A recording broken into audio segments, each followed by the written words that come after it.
Guys, meron tayong visitor dito, guys. Ayan, bagong dating. Ayan, bagong dating galing Saudi.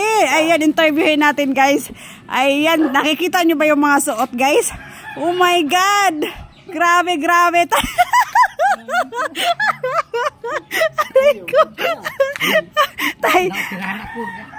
Ayan.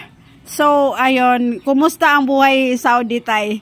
Ayan. Wala akong ginagawa doon. Oh? Maghilot lang. Tapos nagkasakit ako. Mga 1 linggo, hindi ako pinayagan ng ospital. Tapos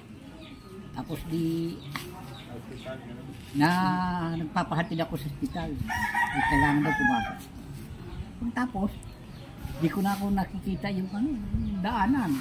Yan, lapit lang, hanggang gate lang ang ospital namin. Tapos?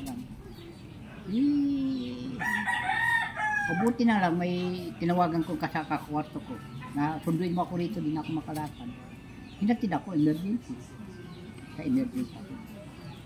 So, ayun tay, yung nangyari. So, anong masasabi mo? Dahil binigyan ka ng panibagong Pagpasalamat ako sa Diyos na gumaling ako. Kala ko di na ako makakauwi. Ang isip ko wala na eh. Naglalakbay ang biwa. Ayan. Kaya salamat ako kay God. Kaya thank God. Ayan, dahil sa second Ayan, ang tanong ko ngayon, tay, ayan, magkano ba yung suot mo? Ayan.